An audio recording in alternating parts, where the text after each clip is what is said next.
하나님 말씀을 함께 보겠습니다. 우리 요한복음 16장입니다. 제가 주보에 아마 잘못 보낸 것 같습니다.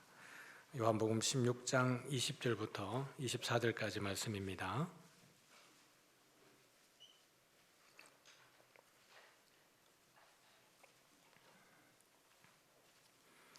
제가 20절 읽겠습니다. 내가 진실로 진실로 너희에게 이르노니 너희는 곡하고 애통하겠으나 세상은 기뻐하리라. 너희는 근심하겠으나 너희 근심이 도리어 기쁨이 되리라.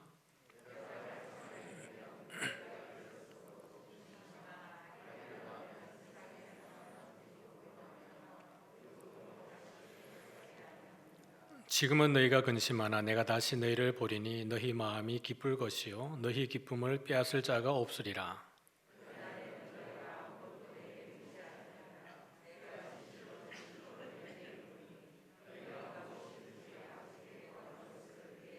같이 읽습니다. 지금까지는 너희가 내 이름으로 아무것도 구하지 아니하였으나 구하라 그리하면 받으리니 너희 기쁨이 충만하리라. 아멘.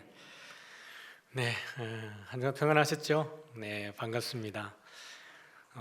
여러분의 인생을 살아가시는 가운데에 혹시 여러 상실감들이 있지만 그 중에서도 가장 큰 상실감을 경험해 본 적이 있습니까? 가장 큰 상실감. 저에게는 그런 부분이 있습니다. 뭐 여러 개 있지만 둘째 형이 돌아가셨을 때 고등학교 1학년 때였는데요.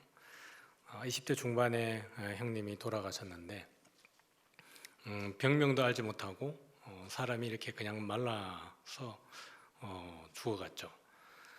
그럴 때는 제가 예수님을 모를 때였고 또 하나님하고의 어떤 하나님의 존재에 대한 그런 존재론적인 부분에 대해서 충돌을 경험하고 있을 때였는데요.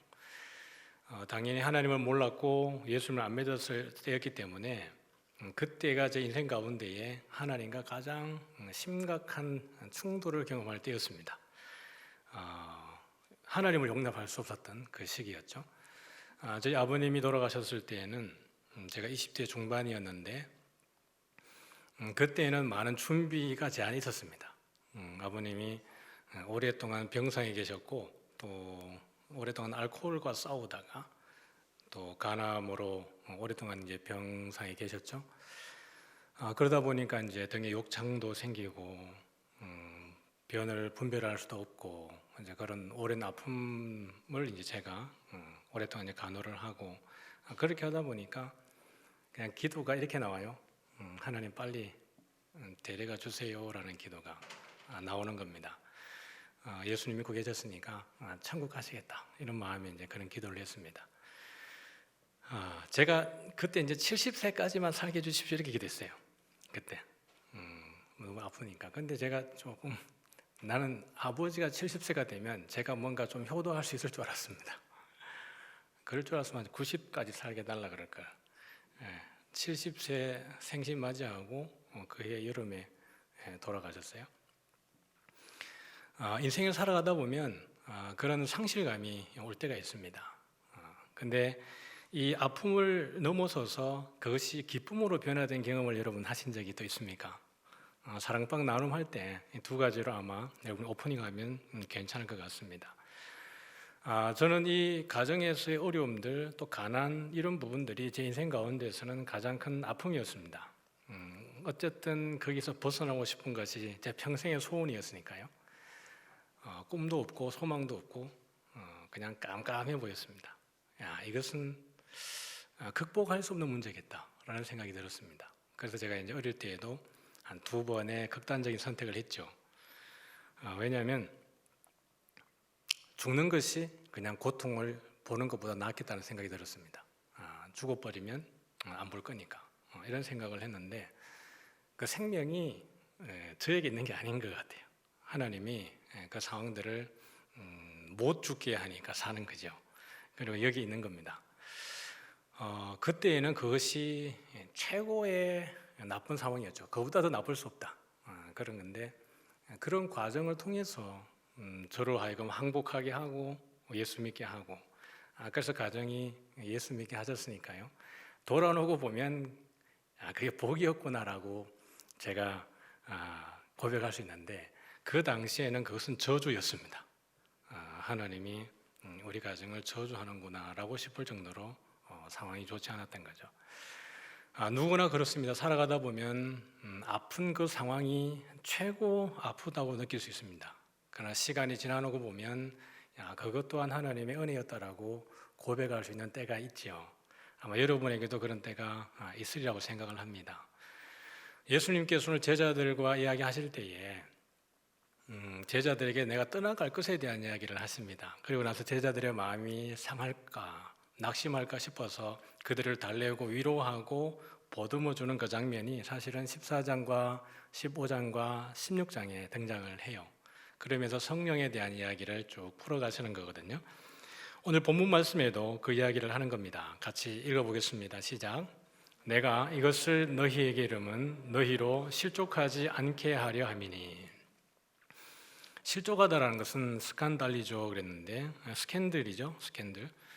실족하다, 낙심하다, 거리끼다, 또 믿음을 포기하다 이런 부분인데 하나님이 우리를 참 디테일하게 사랑하시는 것 같아요. 우리를 잘 아시는 것 같습니다.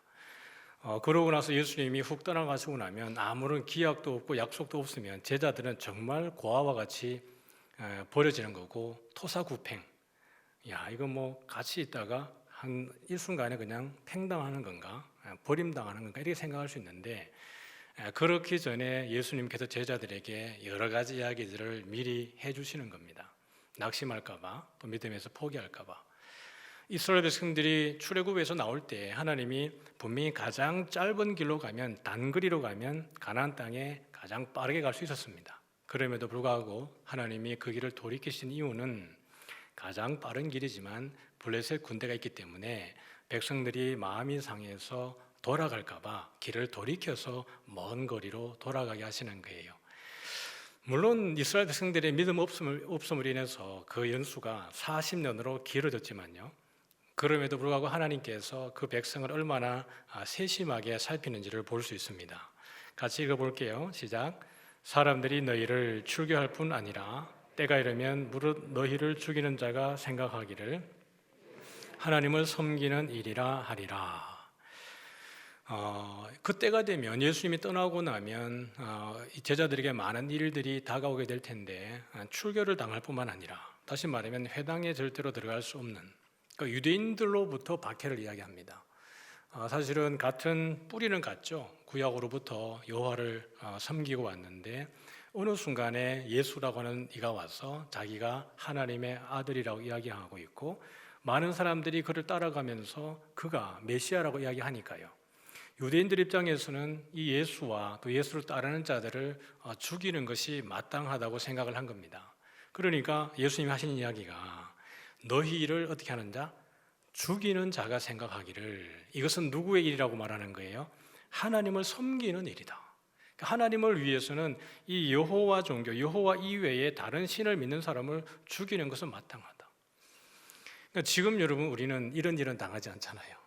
예수 믿는다고 죽이는 일은 당하지 않는데 눈으로 욕을 먹죠. 요즘에는 눈으로 욕한다면서요. 이렇게 막 째려보고 말로 하는 것도 폭행이라 그래가지고 말로도 안 하고 눈으로 욕하고 여러 가지 상황으로 이렇게 욕하게 되어지는 겁니다. 초대교회로 돌아가자 이런 이야기를 많이 하는데 여러분 초대교회는 낭만이 아닙니다. 초대교회로 돌아가는 것이 우리가 썩 뭔가 교회에 뭐 어떻게 이상이 아닙니다. 여러분 바울같이 살 수 있습니까? 베드로같이 살 수 있어요? 여러분 그것은 우리가 그 때를 살지 않는 것이 저는 오히려 더 감사한 것 같아요.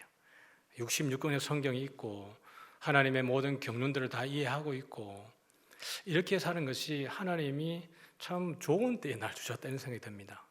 그럼에도 불구하고 힘들지만 말입니다. 이때에 예수 믿는다는 것은 자기의 목숨을 내어놓는 일입니다. 로마로부터는 로마의 질서를 어지럽힌다는 것 때문에 박해를 받아야 하고 황제 숭배와 여러 신들을 섬기지 않는 것 때문에 사회적, 경제적, 문화적으로 소외를 당해야 하고 그러다 보니까 예수 믿는 것은 그냥 가난한 인생입니다. 숨어야 하고 누릴 수 없는 인생이 예수 믿는 인생이었습니다. 그게 초대 교회의 삶이었던 것이죠. 그것이 오늘 우리에게도 여러 가지 형태로는 사실 주어져 있습니다. 근데 예수님이 제자들에게 이런 일들이 이제 너희에게 당할 거야 라고 이야기하면서 그러한 일들이 당하지만 성령이 오셔서 너희를 지켜준다라는 이야기를 이끌어가고 있는 겁니다. 이 고통에 대한 이야기는 예수님이 제자들을 파송할 때 이미 이야기를 하셨어요. 같이 읽습니다. 또 너희가 내 이름으로 말미암아 모든 사람에게 미움을 받을 것이나 끝까지 견디는 자는 구원을 얻으리라. 사도 바울이 3차 전도 여행을 하고 예루살렘으로 들어왔습니다. 예루살렘으로 들어갈 때에 3차 전도 여행에서 돌아오는 곳에 가는 곳마다 제자들이 뭐라 그러냐 그러면 성령께서 이러시기를 선생님 지금 예루살렘에 들어가면 큰일 납니다. 들어가면 안 됩니다라고 계속 막는 거예요. 그럼에도 불구하고 들어가야 된다는 거예요. 내가 주께 받은 사명을 위해서는 내 생명을 조금도 귀한 것으로 여기지 않는다 그러면서 들어가는 거예요. 그럼 기도했던 사람들은 다 잘못 응답받은 건가요? 다 성령의 은혜를 받고 성령께서 말씀하심을 따라서 들어가지 말라고 하는데도 불구하고 바울은 한사코 들어가는 겁니다. 왜냐하면 바울은 자기가 받은 소명이 있었기 때문에 그래요. 이방인의 사도로 부름을 받았는데 예루살렘과 온 유대와 사마리아와 땅끝까지 이르러서 내 증인이 되라 그랬으니까 바울은 이미 어디까지 가고 싶었어요? 땅끝인, 그들이 생각하는 땅끝인 스페인까지 가기를 원했습니다. 그래서 내가 빨리 예루살렘이 어려우니까 예루살렘을 위해서 여러 교회가 연보를 모아준 것을 가지고 예루살렘에 전달하고 난 다음에 자기는 어디로 가야 돼요? 로마로 가야 된다고 생각을 했습니다. 그래서 로마 교회가 자기를 스페인까지 보내주기를 바랐던 거예요. 그래 들어갔는데 전혀 예상치 못한 일로 바울이 전혀 예상하지 못한 일로 유대인들에게 죽음의 위기 가운데 놓여지게 된 겁니다. 바울이 자기를 구원하신 예수님에 대해서 부활의 주님을 이야기할 때 유대인들이 외치는 이야기가 이겁니다. 같이 읽어볼까요? 시작. 이러한 자는 세상에서 없애버리자 살려둘 자가 아니라. 영어에도 보면 그렇지만 이 땅에서 제거해야 된다. 이 땅을 떠나가야 되는 자다라고 이야기를 하는 겁니다. 그러면 유대인들은 도무지 왜 이런 열심을 가지게 되는 걸까요? 바울도 1차, 2차, 3차 전쟁을 할 때 바울을 가장 힘들게 했던 것이 누구예요? 동족입니다. 유대인들이 쫓아와서 바울을 죽이지 못해서 안달이에요.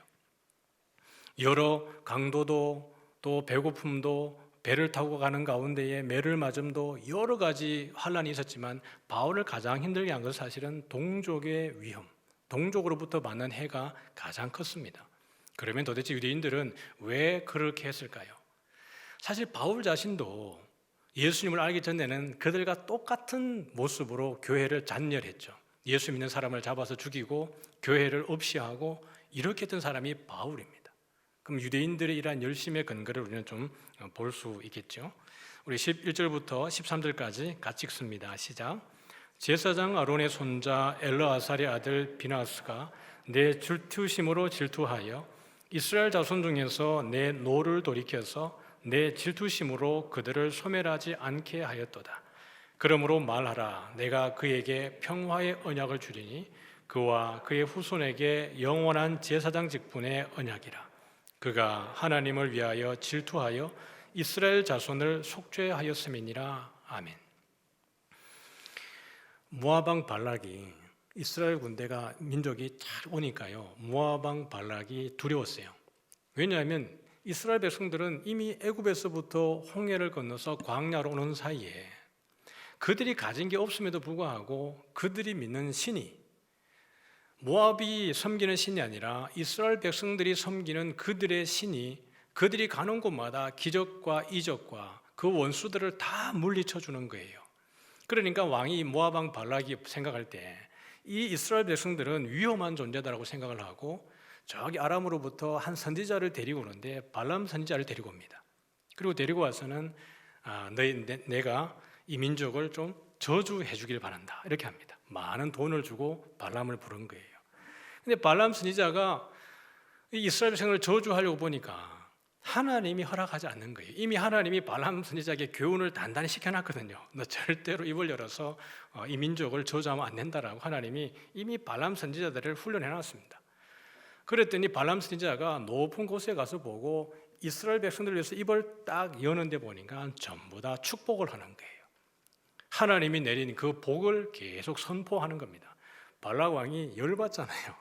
돈은 돈대로 주고 내려왔는데 아니 저주 한번 해달라니까 그 저주가 어려워가지고 입을 여는 족족 이스라엘에 대한 복에 대한 이야기를 하고 이스라엘의 미래에 대한 예언을 하는 겁니다.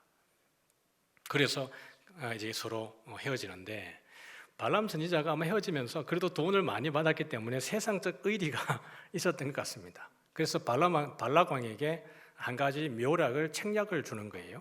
뭐냐 그러면 음행할 수 있도록 하나의 계략을 발락에게 주고 갑니다. 뭐냐 그러면 그들이 시딤에 머물러 있을 때에 제사를 드리는 가운데에 이스라엘 백성들을 초대합니다. 이스라엘 백성의 남자를 그 모압 여자들이 초대를 하는 겁니다. 그리고 그 제사에 함께 하게 하고 제사의 음식을 먹고 그 다음에 함께 음행을 하고 우상에게 절을 하게 하는 거예요. 하나님이 이것을 두지 않고 거기에 참여했던 모든 사람들에게 또 이스라엘 백성들 가운데에 연병을 내리십니다. 지금 그 지도자들이 다급하고 하나님의 처벌을 받고 있는 가운데에 그때에 시몬 지파의 한 남자가 미디안 여인의 한 여자를 데리고 그렇게 하나님의 진노가 내리는 가운데에 그 장막으로 들어가서 음행을 하는 거예요. 다시 말하면 이 음행을 이스라엘 안에까지 끌고 들어오는 겁니다. 그때에 비나스가 따라 들어가서 창을 들고 음행하는 남녀를 그 가운데에 바로 꿰뚫어서 죽입니다. 그러고 난 이후에 하나님의 연병이 하나님의 진노가 멈추는 거예요. 그리고 나서 이 이야기를 하는 겁니다. 제사장 아론의 손자 엘르아살의 아들 비나스가 내 질투심으로 질투하여. 이 질투심이라고 하는 것은 열심이라는 말과 똑같습니다.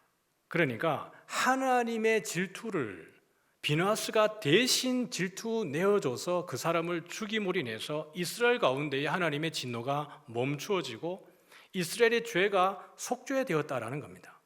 하나님 이것을 보고 그에게 영원한 화평의 언약을 주셨기 때문에 우리는 비느하스처럼 해야 된다. 이것을 하나님이 기뻐한다라는 거예요.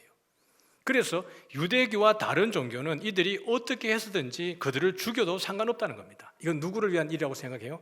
하나님을 위하는 일이라고 그들이 이야기를 하는 겁니다. 예수님께서 그렇게 미리 제자들에게 단도리를 치고 있는 겁니다. 그러면서 예수님은 제자들에게 이렇게 얘기하시는 겁니다. 시작. 내가 떠나가는 것이 너희에게 유익이라.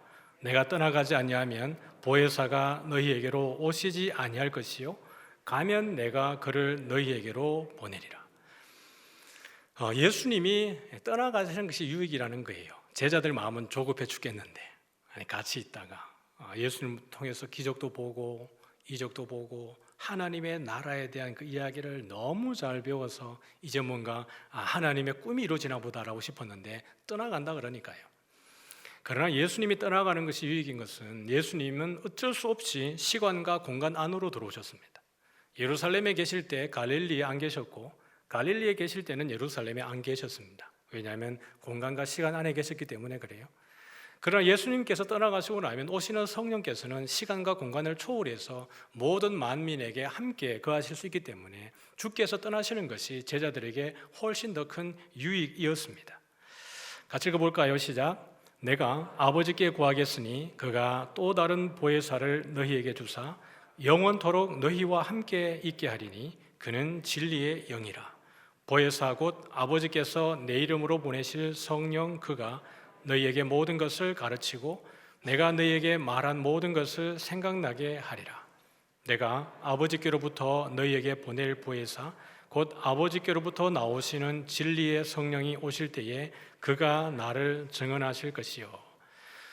여기 보면 다 요한복음에서 성령은 누가 보내주는 거예요? 예수님께서 부탁하면 아버지께서 보내주시는 분으로 소개를 하고 있습니다. 성령님의 출처에 대한 이야기를 예수님이 아주 잘 이야기를 해주고 있는 거예요. 그래서 어떤 이단적 교리를 가르치는 사람들은 성령은 하나의 영향력 내지는 에너지라고 이야기를 하는 거예요. 그렇지 않습니다. 성경을 우리가 조금만 디테일하게 읽어도 성령이 삼위 하나님의 한 위격으로서 인격을 가지고 일하고 있다는 것을 볼 수 있죠. 여기에서도 성령께서 하시는 일들이 어떤 것입니까? 26절에도 보면 그가 나를 증언하실 것이요. 그러니까 요한복음의 주된 목적은 예수님이 누구인가에 대해서 포커스가 맞춰져 있기 때문에 여기에서 소개되는 성령의 역할도 어떤 역할이에요? 예수님에 대한 소개입니다. 예수님이 누구인가? 그리고 진리에게로 인도하는 역할을 하는 거예요. 그리고 그 제자들에게 세상이 줄 수 없는 평안으로 제자들을 지키고 보호하는 역할, 제자들과 함께하는 것으로 소개를 합니다. 그러나 성경에 나타난 성령의 사역들을 보면 제한적이지 않죠. 서신서나 이렇게 보면 성령의 역할은 아주 다양합니다. 성도들이 하는 모든 영역에 어떠한 방식으로든지 다 우리를 다스리고 통치하시는 분이 성령님이세요. 이 진리의 성령님은 우리에게 두 가지 성격으로 소개되어지는데요. 하나는 변호자고 하나는 심판자이십니다. 누구에게는 변호자고 누구에게는 심판자일까요? 우리 자녀들에게는 변호자예요. 죄 없는 사람 있습니까? 실수 안 저지르는 사람 있습니까? 의인은 없나니 하나도 없다 그랬어요. 완벽한 사람은 아무도 없습니다. 그러므로 우리가 예수님을 나의 구주로 영접하고 난 이후에도 여전히 죄 가운데 우리는 있는 것이죠. 그것이 어떠한 실수를 할지라도 어떠한 죄를 할지라도 예수 그리스도의 십자가의 구속이 유효해요? 아니면 무효해질 수 있어요? 유효합니다. 이것을 보증하고 인치시는 분이 누구세요? 성령님입니다. 성령께서 우리의 구원을 보증하고 인치셨기 때문에 어떠한 상황 가운데 있을지라도 주께서 우리를 돌이키실 뿐만 아니라 우리의 잘못에 대해서 아버지 앞에 변호하시는 분이 누구세요? 성령님이세요. 예수님과 성령님이 동일하게 하나님 아버지 앞에서 우리를 변호하시는 겁니다. 그러니 우리가 어떤 잘못을 해도 우리는 여전히 의인이고 우리의 구원은 담보가 되어 있는 겁니다. 마음 편하게 죄 짓자 이제. 그 이야기 하는 게 아니고 깨닫는 마음도 주시는 거예요. 왜냐하면 성령께서는 하나님의 뜻을 우리에게 전하시기도 하기 때문에 그렇습니다. 우리가 죄를 지을 때 죄책이 생깁니까? 안 생깁니까? 죄책이 생기는 게 은혜예요. 회개케 하기 때문에 그렇습니다. 그러므로 우리는 함부로 남을 판단하거나 비판해서는 안 돼요. 우리 흔히 그러지 않습니까? 저 사람 때문에 이렇게 하잖아요. 그럼 우리 손가락 하나는 저 사람을 가리키지만 세 개는 자기 가리킨다면서요. 똑같아요. 우리가 언제 똑같은 잘못을 저질지 몰라요. 그러므로 같이 주 안에 있을 때는요, 주 안에 있을 때는 기도해 주는 거예요. 그럴 수 있겠구나. 그래서 그랬을 수 있겠구나. 여러분 가족 중에 누가 잘못했는데 호적에서 파버립니까? 가족이기 때문에 용납하는 거예요. 가족이기 때문에. 아버지이기 때문에 참는 거고 어머니이기 때문에 참는 거예요. 아들이기 때문에 그것을 견디는 거예요. 가족이기 때문에 그것을 잘못했다고 내치지 않고 기다리고 인내하고 어쨌든 품으려고 하는 거예요. 성령께서 우리에게 그렇게 변호자로 보호자로 늘 계시지만 세상에 대해서는 칼같이 대하십니다. 세상에 대해서는 심판자로서 어떻게 합니까? 세상을 책망하시는데요. 이 책망하다는 말은 드러내다라는 뜻입니다. 태양의 광선이 쭉 비춰지면 태양의 광선이 도달하는 곳에는 어느 어둠도 그늘도 있을 수 없이 다 드러나는 것처럼 성령께서 이 세상에 대해서 온전히 심판하실 때에는 악한 자들이, 예수님을 믿지 않는 자들이, 하나님을 비방하는 자들이, 그리스도인들을 조롱하는 자들에 대해서 하나님이 그들의 죄를 낱낱이 빠짐없이 전부 다 들추어낸다라는 이야기입니다. 그래서 이걸 보면요, 따라 읽어볼까요? 시작. 하나님의 편에. 하나님의 편에. 세상 사람들보다 나은 거 없는데 그냥 우리가 예수 믿는다는 것 때문에 하나님은 절대 내 편입니다. 할렐루야. 하나님은 절대 내 편이에요. 세상 사람들이 뭐라 그래도 하나님만은 내 편입니다.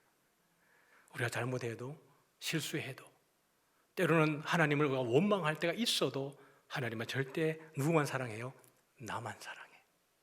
세상 사람들이 누구 편하면 싫은 건데 하나님은 나만 사랑하는 거 좋죠.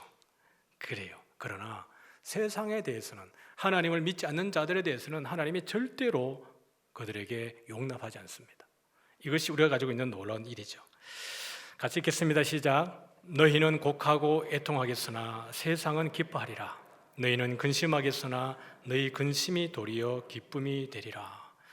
우리가 신랑을 빼앗길 날이 이른다 그랬습니다. 예수님께서 너희가 신랑을 빼앗길 날이 이른다 그랬고, 신랑이 빼앗긴 날이 있었습니다. 예수님이 십자가에 돌아가셨을 때에 온 무리들이 모여서 슬퍼했습니다.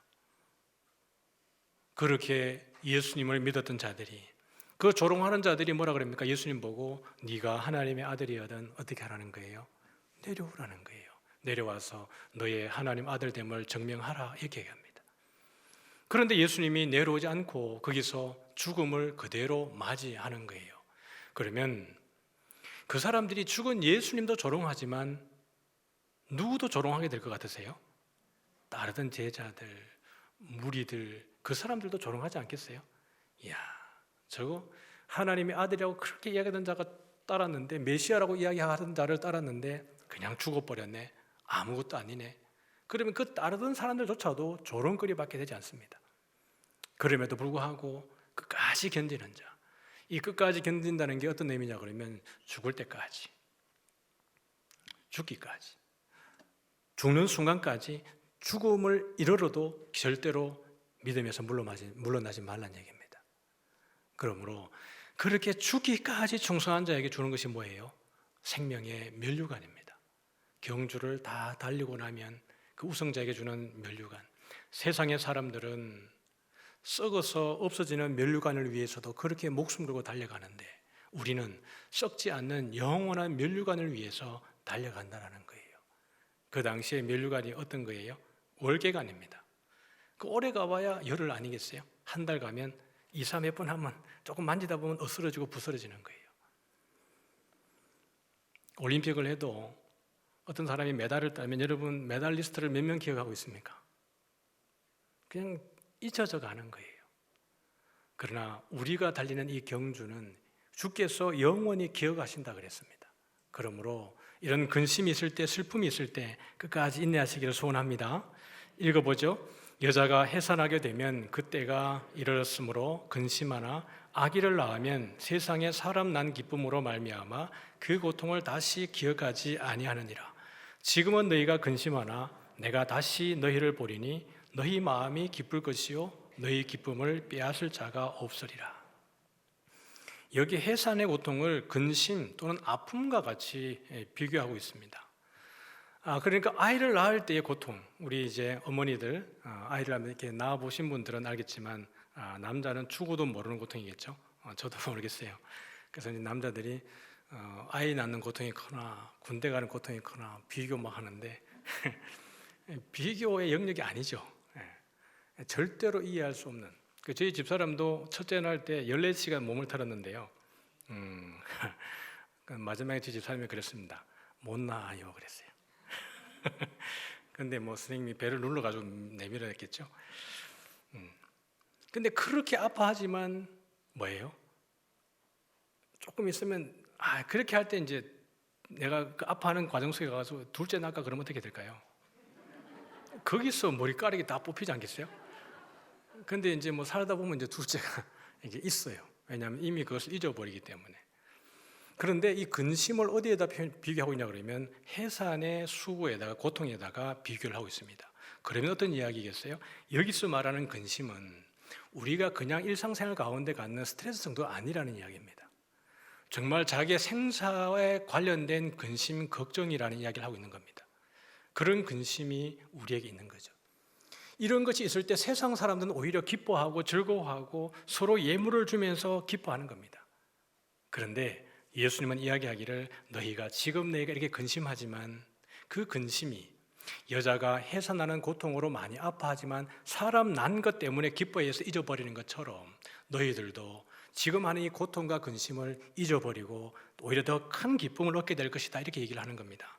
그래서 해산의 고통은 출산의 기쁨으로, 근심과 아픔은 천국의 기쁨으로 되어지는 겁니다. 이것은 아무도 빼앗을 수 없는 거예요. 여러분, 고통도 우리가 많이 겪으면서 지나가죠. 어떻게 보면 하나님이 우리가 견딜 수 있을 만큼의 고통을 주시는 것 같아요. 견디지 못할 시험은 우리에게 주지 않는 것 같습니다. 그것이 우리의 신앙의 근육을 단단하게 하는 것 같아요. 신앙의 근육을요. 우리가 몸의 근육도 처음부터 단단한 근육이 생기는 게 아닙니다.